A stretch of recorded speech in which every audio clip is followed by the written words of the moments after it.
All right, so again, thank you for joining. Today, we'll be going over how to master your quantitative chapter.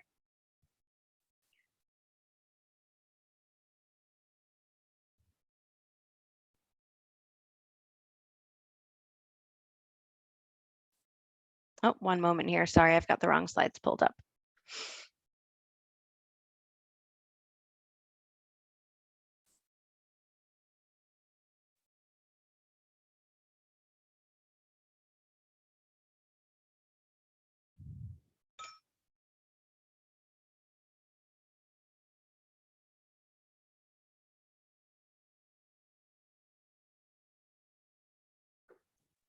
While she is getting that ready, my name's Brittany. I'll be in the background to answer any questions about statistic solutions. But at the top of the chat, there are some links there for you regarding scheduling a consultation for more assistance with your dissertation, access to our webinar archive library, where you can find a copy of this webinar and all of our others, as well as some free dissertation resources.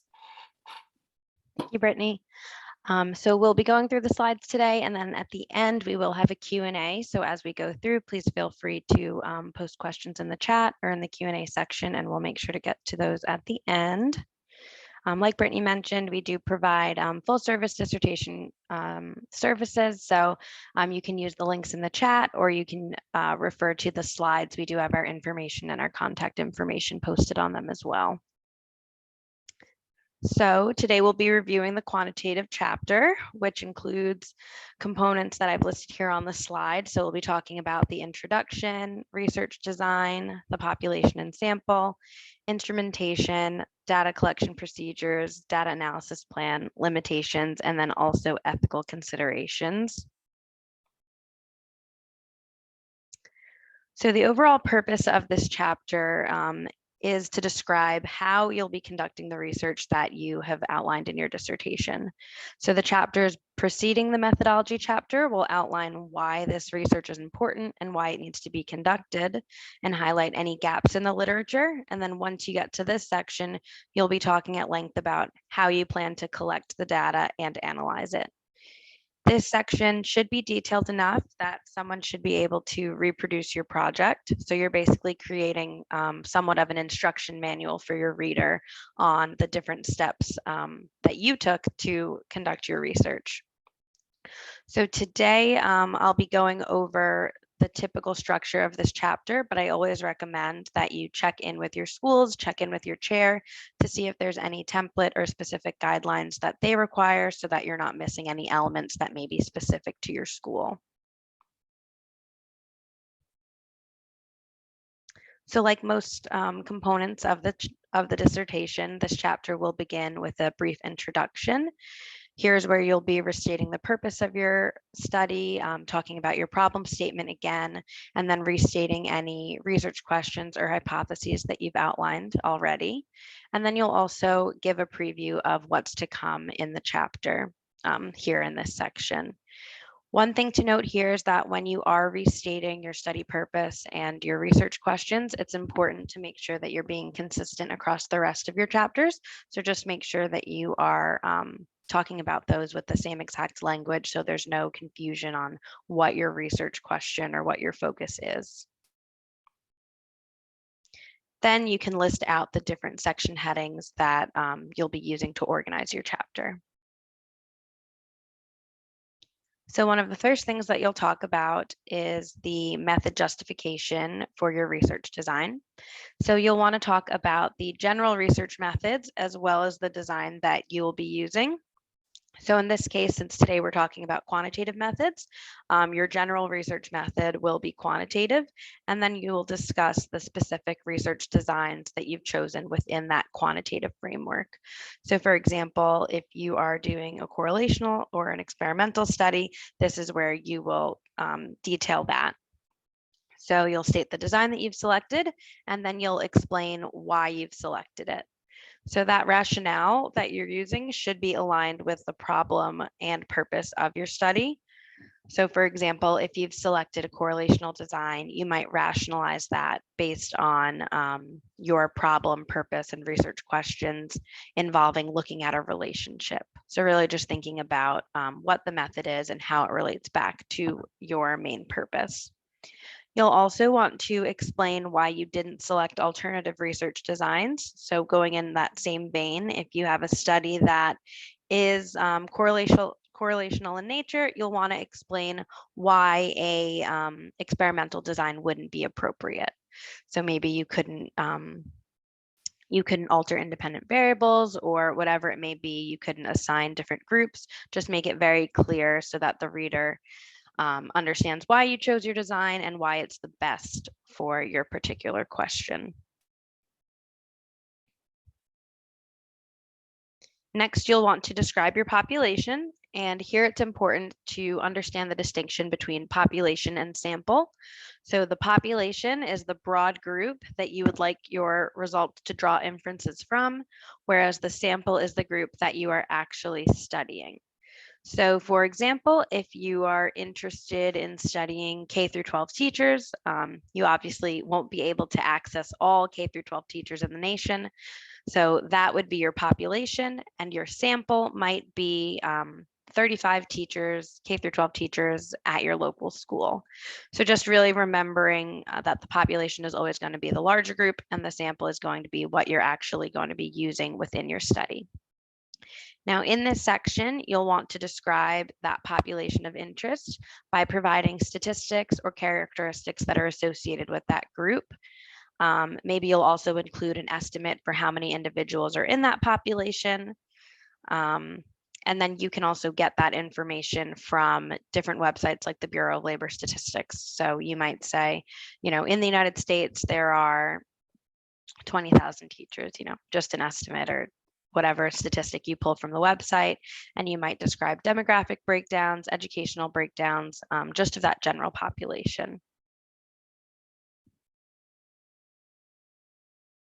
Then when you get to the sample section, again, now we're going to be talking about people who are actually participating in the study. You will want to talk about your sampling method. So will you be using a convenient sample? Will you be using random sampling? And describe how that's done and why you selected your particular sampling method for your study. You'll also want to describe how your sample is going to be recruited. So you may want to outline your recruitment procedures, whether that is using email blasts or flyers or having community members recruit community members, like a consent to contact situation. Here, you'll just want to make it very clear how people can get engaged with your study. You also may want to calculate a target sample size using a power analysis calculator, and here you can outline that as well.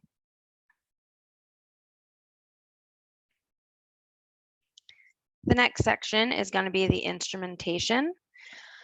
So here you'll be sharing the instruments that you'll be using to answer your research questions or your variables of interest. You will need to describe each instrument using citations most likely pulled from your chapter 2 to show what that instrument was created for, what it has been used to study in the past, when was it validated, and to provide, those different statistics on your particular instrument. Here you should also describe the response options for each instrument. So if you have a question or a survey that uses Likert scales or yes/no questions, you'll just want to make it clear here how participants can answer and what their answers mean, as well as how they will be interpreted. So if you're doing a more biomedical study, maybe not relying on surveys, you might be collecting something like vital signs or height and weight. So you'll just want to provide references for that as well, for why you're using these particular measurements in your study.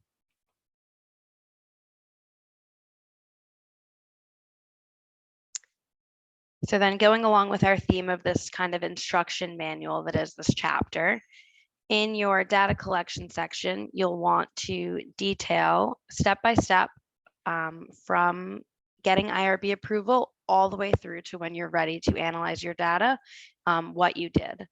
So you will describe if you created any If you created any scales, you'll want to describe how they were created. You'll want to describe getting those approved by the IRB.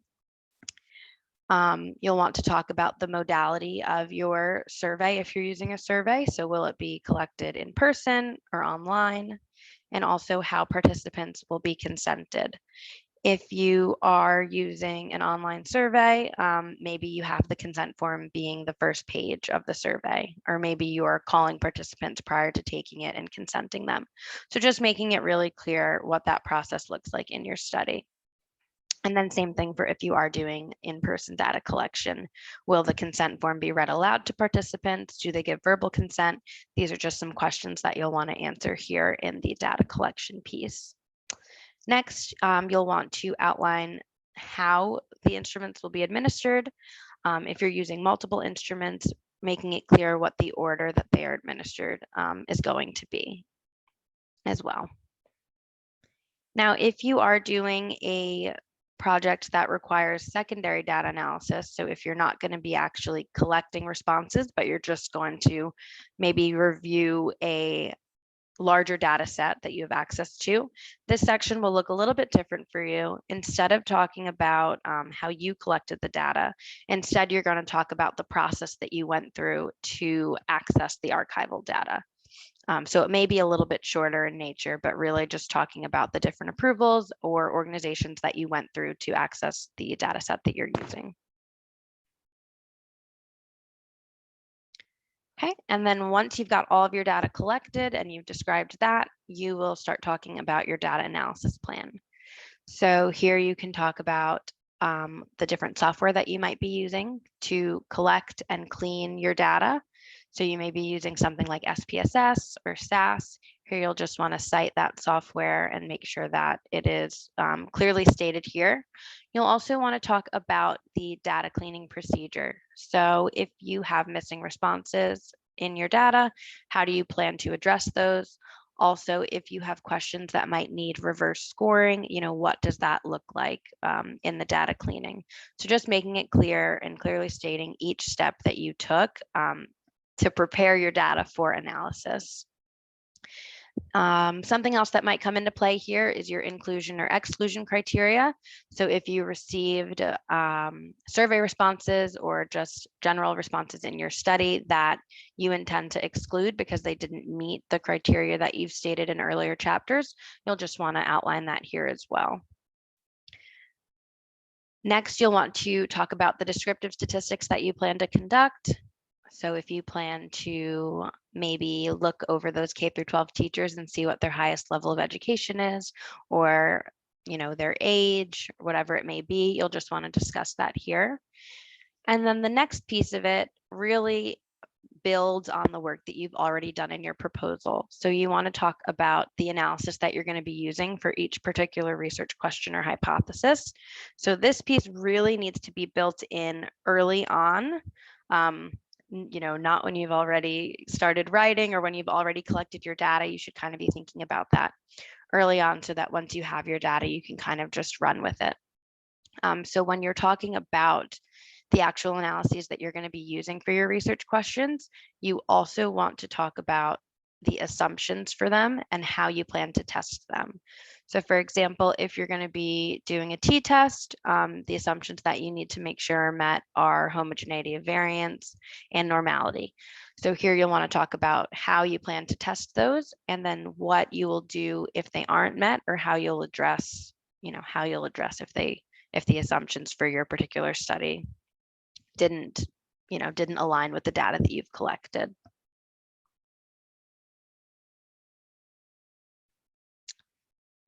So the next piece will be the limitations. Here, again, just thinking back to that research design, you can think of general limitations that are typically associated with those designs. So we've listed some out here.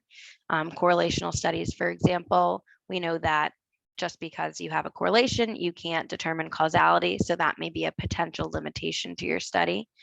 If you have surveys, you may have some form of response bias.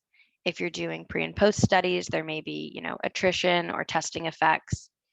So these things here, just when you're describing them in the limitations, you should be thinking about what your design was, what you did to mitigate these limitations, and then just describing anything that was present.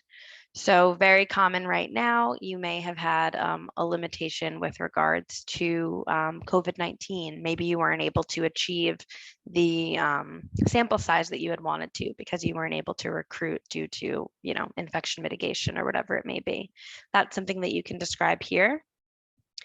Another important one to note is the response bias. Since a lot of these studies do involve a survey, you can mitigate some of that response bias by outlining the confidentiality procedures early on in your consent process and just making sure that participants are very clear on the purpose of the study and are comfortable to, share as truthfully as possible. Also, if you are using a survey study that requires multiple instruments, you may have some limitations in regards to the order in which they're given. So just thinking about what each instrument is asking and how it might affect participant responses. These are considerations to just think about in the limitations section. And then the last section to be aware of is the ethical consideration section. The three main principles that are identified in the Belmont report are beneficence, justice, and respect for persons. So these are typically the three that schools will want you to discuss. You'll discuss these in the context of, how were you able to uphold these principles in your study? So that is something to consider here as well. And then you'll also want to talk about some of your data safety monitoring procedures. So, how are you identifying participant responses? Maybe you're using ID numbers, whatever that process looks like for your project, you'll want to make that clear here. And then outline who has access to the data. So if you're working on a team, maybe you've got some students helping you analyze data, just outlining, what those roles are, what is the extent to their access, can they see identifying information, just so that your reader knows what the safety was and how participants' responses were kept confidential. These are also just good considerations in general for your proposal early on, to make sure that you are, using procedures that are protecting patient or participant information. And then lastly, you'll want to talk about how the data is stored. So if you are maybe collecting online survey data, is this a secure website? What does that look like? And also, what will you be doing with the data once your study is over? So this slide does conclude our presentation. Again, here is our contact information, and this is also available in the chat. We can open it up to questions. I will say if you have specific questions related to your study, those are a little more difficult to answer without having the full context of your study. So if you do have those, I recommend reaching out to us via email, but we can open up the floor.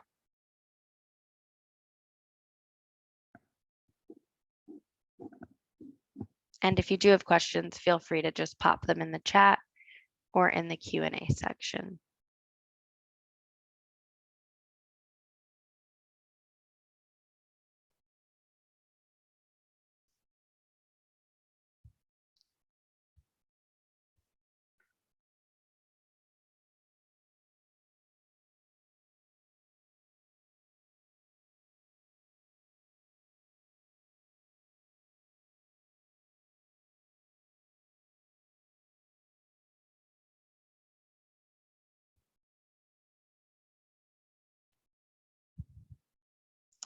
Ibrahim, what do you mean by excellent and error-free?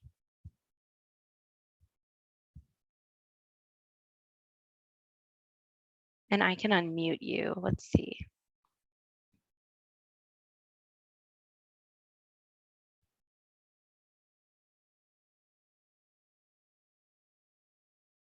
Okay, I've unmuted you if you'd like to expand a little bit on your question.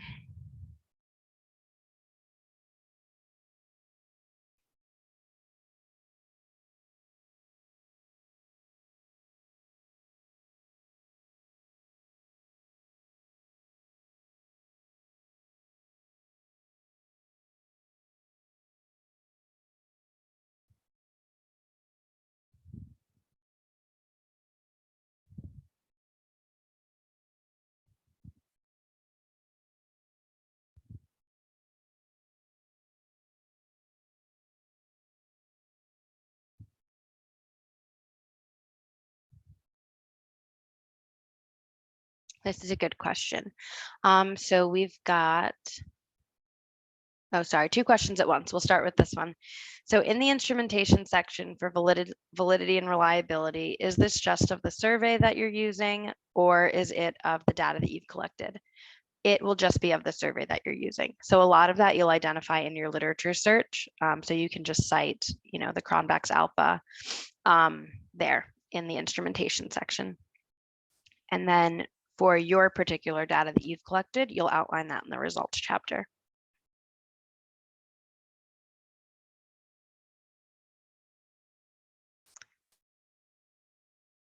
And Ibrahim, I see you're asking about good examples of methodology. I would recommend looking at ProQuest or asking your chair for, a sample dissertation from past students. I know personally, I typically just look at ProQuest or PubMed and read through other method sections to get a starting point for my own.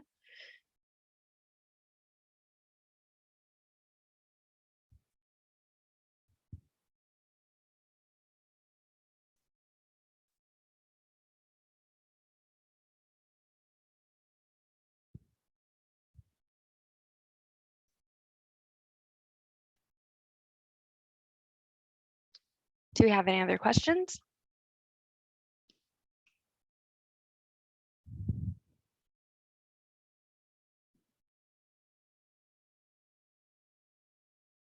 All right, if we do not have any other questions, I will close out this session. Thank you all for joining, and these slides and the recording will be available to you after the session is concluded.